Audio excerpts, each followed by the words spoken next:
Islamabad high court की division bench के पास लगी हुई थी। 12 बजे का टाइम था। 12 बजे से हम 1:45 बजे तक बैठे रहे और पसीने में शराबूर होकर बैठे रहे। कभी ऐसा नहीं हुआ कि बाला अदालतों में वक्त दिया जाए और उस वक्त के बरक्स जो है, ये मैजिस्ट्रेटों में तो हुआ करता था कि चेंबर में रिटायरिंग रूम में बैठ के चाय पीते रहते थे या टीवी देखते रहते थे।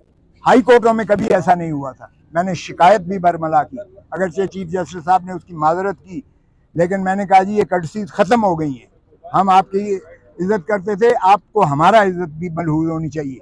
हम पसीने से शराबूर होकर जो है यहाँ 2 घंटे से बैठे हुए हैं और आपने जो है टाइम दे के अभी नहीं आए। और फिर मैंने उनको बताया कि खान साहब के साथ ये एडिशनल सेशन जज जेल में जा गया है इंस्पेक्शन करने के लिए, और उसने लिखा है कि खान के कमरे के बाहर जो है वो लगा हुआ था, कैमरा लगा हुआ था, जो उनको नहाने की जगह और जो उनको इनखला की जगह थी वो खुली थी। यानी शर्मनाक जो है, शर्म आनी चाहिए इनको कि एक कोई भी हो, साबका वजीर आजम हो या कोई भी प्रिजनर हो, क्या उसकी आप इस तरह से प्राइवेसी में कैमरे निकाल के उसको नहाता देखें या वो अपना इनखला के लिए जाए और आप उसकी जो है इस तरह से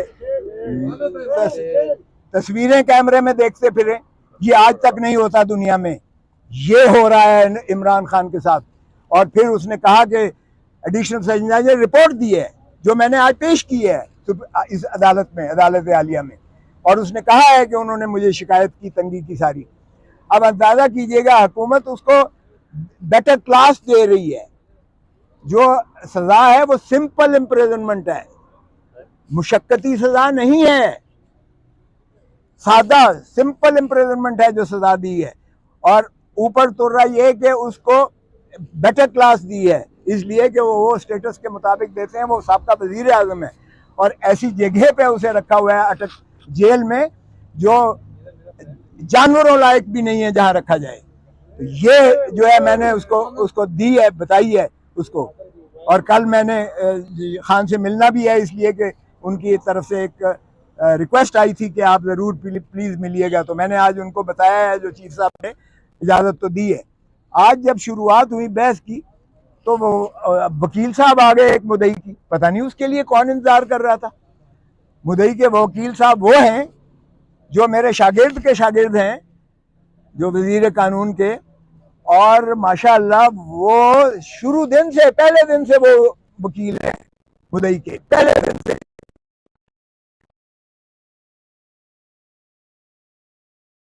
साहब ने कहा भाई तुम तो खुद बीच में रहे हो, 2 हफ्ते चाहिए मुझे।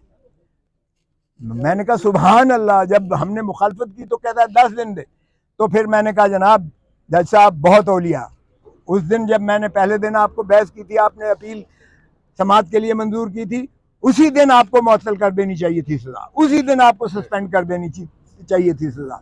फिर भी आपने बावजूद नोटिस दिया शॉर्ट डेट के लिए, और वो तब इसलिए ना लग सका कि आप बवजह इलालत चीफ जस्टिस साहब बीमारी की वजह से अदालत नहीं कर पा रहे थे, जिस वजह से तसाहल होकर आज लगी थी। तो मैंने कहा जी ये तो नहीं हो सकता, इसलिए कि ये आप मेरी जिंदगी का हक मुझसे छीना लें, जो अल्लाह के हाथ दी हुई एक इनाम है इंसान को, और आइन में उसका तहफ़्फ़ुज़ किया गया है, आइन में उसका तहफ़्फ़ुज़ किया गया है। और ये हर दिन, हर लम्हा जो मेरा गुजर रहा है, ये मेरी जिंदगी से काट रहे हैं आप, जिसका किसी दुनिया में किसी शख्स को, किसी अदालत को अख्तियार नहीं है, क्योंकि ये बुनियादी हकूक़ से मुतसादिम है। और मैंने कहा जी ये देखें कि फसाद की सबसे बड़ी जड़, इस सारे गुनाह की जो एक शाखसाना है, वो तो है इलेक्शन कमीशन ऑफ पाकिस्तान, जिसने ये फैसला दिया कि इमरान खान जो है वो 62-63(1) में ये डिसक्वालीफाई हो गए हैं, ये नाअहल हो गए हैं, और आगे लिख दिया कि इनके खिलाफ जो है फौजदारी मुकदमा भी कायम किया जाए। अच्छा, अब अंदाजा करें कि वो ऑर्डर लाहौर हाई कोर्ट में चैलेंज हुआ और उसमें एडमिट हो गया है, और उसमें कहा गया कि कोई इसके खिलाफ कार्रवाई नहीं की जाएगी, कोई कार्रवाई नहीं की जाएगी इसके पादाश में। और देखें कितने खुले नंगे तौर पर उसका प्रोसिक्यूशन भी हुई और सजा भी होगी।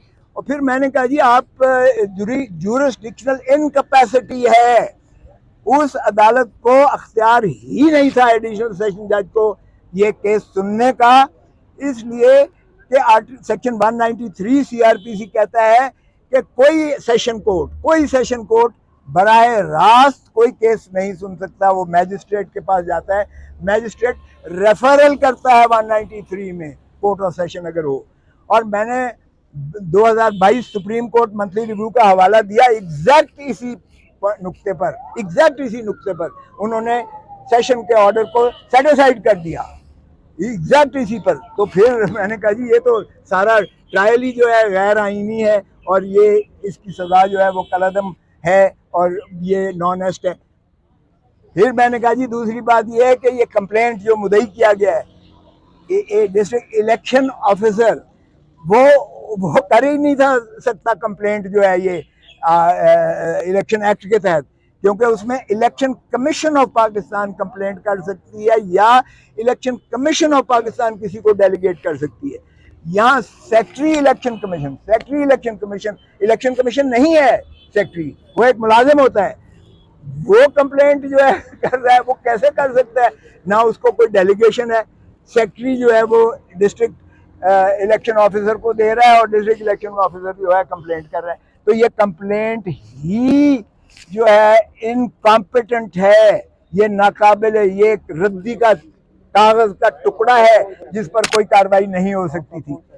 और फिर मैंने कहा जी उसमें भी लिखा हुआ है 120 दिनों के जो डेक्लेरेशन जो फॉर्म, ये मुझे कोई तोशे खाने की सजा नहीं दी गई, ये सजा इस चीज की दी गई है कि आपने जो डेक्लेरेशन दिया है, हर एमएनए देता है, मैं खुद 10 साल देता रहा हूँ, 31 दिसंबर को देना पड़ता है और वो 30 जून पिछले साल का जो आपके महासल होते हैं, जो आपके एसेट्स एंड लाइबिलिटीज होती हैं, उसका आप एक गोशवारा देते हैं इलेक्शन कमीशन ऑफ पाकिस्तान।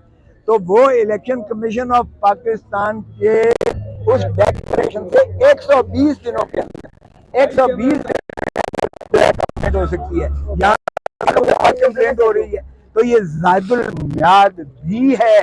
तो मैंने कहा जी मेरिट को भूल जाएं, मेरिट भी अगर जाएंगे तो उसमें भी मैंने हर चीज एक्सप्लेन की हुई है, ढेले की इसमें कोई ऐसी ना तो खजाने का मामला इन्वॉल्व है। और फिर मैंने ख्वाजा आसिफ के सुप्रीम कोर्ट का हवाला दिया। ख्वाजा आसिफ जो बड़ा धनत्तर बनता है इस वक्त, वो मुलाजिम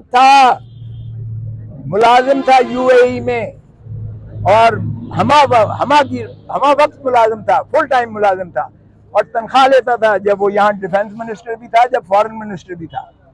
और उसको जब नाअहल किया हाई कोर्ट ने, तो सुप्रीम कोर्ट ने ये कहकर उसको जो है कर दिया कि जी वो हर चीज की जो है इंदराज जिक्र न करना डिक्लेरेशन में, वो करप्शन नहीं होती है। डिक्लेरेशन में अगर कोई करप्शन से हासिल किया हुआ पैसा हो, यहाँ तो कोई करप्शन का सवाल ही पैदा नहीं होता है। अगर तोशा खाना का सारा केस भी ले लें, करप्शन तो है ही नहीं, मुरवजा वक्त के मुताबिक पैसे दे के खान साहब ने लिया, जो असेसमेंट की वो भी सरकारी असेसमेंट होती है, तो इसमें तो कोई एलिमेंट था ही नहीं। तो मैंने कहा जी ये आप दे लें, और ये मैं एक दिन भी मैं आपको तारीख देने के हक में नहीं हूं, क्योंकि हमारे ऊपर बहुत ज्यादा प्रेशर है कि आपसे ये न सुनवाए जाएं केसेस, क्योंकि आपने जितने फैसले किए हैं आपने सारे इमरान खान के खिलाफ फैसले किए हैं, और जब आप मंजूर भी करते थे तो फिर उसी के पास वापस भेज देते थे। कभी आज तक हुआ है कि निगरानी एक्सेप्ट की जाए, रिवीजन एक्सेप्ट की जाए और फिर उसी को कहा जाए कि तुम फैसला करो, जो फैसला ऑलरेडी दे चुका है। 2 मरतबा यही किया गया। और फिर मैंने कहा जी कि अगर आज आप मुलतवी करेंगे तो फिर आज ख्वाजा हारिस नहीं आया, कल हो सकता है मैं भी ना आऊं, क्योंकि हमारे ऊपर प्रेशर ये है कि आपसे ना सुनवाया जाए केसेस। और आप इसलिए के बायस तरफ तो आप देखें कि जब इसकी डिफेंस इमरान खान की स्ट्राइक ऑफ की गई, सफाई देने का मौका इसको बंद कर दिया गया है, और उसकी जब हमने नोटिस दे के आपने प्रोसीडिंग स्टे क्यों नहीं की? अब क्या होगा? वो रिवीजन पेंडिंग यहाँ पड़ी हुई है, तो क्या रिवीजन उसका क्या अचार बनाएंगे? आपने उसको तो इनाम दे दिया, उस एडिशनल सेशन जज को अगले ही दिन लंदन में भेजा गया है। एक को रिमूव करके, जिसका नाम जाना था जिसने, उसका नाम हटाकर इसको इनाम के तौर पर भेजा गया है लंदन में, और लंदन में वो वसूली करने गया है इमरान इससे, नवाज शरीफ से, और उसके साथ वो जो है लंच या डिनर या जो भी ये कर रहा है। तो क्या इस तरह से सजाएं की जाएंगी? और ये जो है क्या बनाना रिपब्लिक बना दिया है? तो मैंने कहा कि जी आज से हमारा फिर जो है, हम भी फिर जो चीज़ें नहीं कहना चाहते थे हम अदालत की तकरीम में, अदालत की ताज़ीम में, इस तकद्दस, इस इदारे के तकद्दस के तौर पर, ताकि दुनिया तमाशा ना देखे, फिर सॉरी हमारे ऊपर प्रेशर जो है क्लाइंट्स का भी होता है। आज ही आप फैसला करें, भले मैं ये नहीं कह रहा मेरे हक में करें, जो करना है आज आप करें। और 6 महीने तो सदर ने 14 अगस्त को माफी दे दी, 3 साल सारी सजा है। सुप्रीम कोर्ट के बेबहा फैसले हैं कि ये शॉर्ट सेंटेंस है और इसमें सजा जो है हमेशा इनवेरिएबली हुई है। और वो जो है फिर उसको 2 दिन दे दिए, 2 दिन दिए, तो फिर देखेंगे कि इंशाल्लाह क्या होता है। लेकिन अब आमिर फारूक साहब इसलिए सुन नहीं सकते ये केस, क्योंकि इनके जितने फैसले हैं वो इन्हीं के फैसलों की वजह से उसने सजा किया। तो क्या अब हम अपने ही फैसलों के खिलाफ ये अपील सुनेंगे? क्या ये अपने फैसलों के खिलाफ खुद अपील सुन सकते हैं? ओ भाई, फैसले तो आपके हैं, जो आपने बार बार उसे भेजा कि फैसला कर, 7 दिनों के अंदर फैसला कर, तो फिर आप ही के फैसले आप खुद सुनेंगे। तो इन्हें तो खुद मैं आज आपके तवज्जुह से ही एक इल्तिजा करूंगा, बेहतर है कि इसको, इस केस से ये अपने आप को अलहदा कर लें, क्योंकि यहीं आपके एक साथी ने बड़ा खूबसूरत ये मुझे बताया कि अपने ही फैसलों के खिलाफ ये कैसे अपील सुन सकते हैं। और ये यही है कि इन्हीं के फैसले हैं। अब या क्या अपील में ये अपने फैसलों के खिलाफ सुनेंगे? इसी तरह है जिस तरह एडिशनल सेशन जज को इन्होंने कहा कि तुम्हारा ये फैसला गलत है, तुम फिर इसको करो, फिर दूसरी दफा गया, फिर उसको खत्म करके फिर कहते हैं दोबारा तुम इसको सुनो। तो अब अपने ही फैसलों के खिलाफ क्या खुद सुनेंगे जो इन्होंने उसके खिलाफ किया है? तो ये यकीनी बात है कि मैं सदा करूंगा कि आप रिफ्यूज करें और कोई और बेंच इसको सुने, ताकि वो जो साहिल का है, justice should not only be done but it should be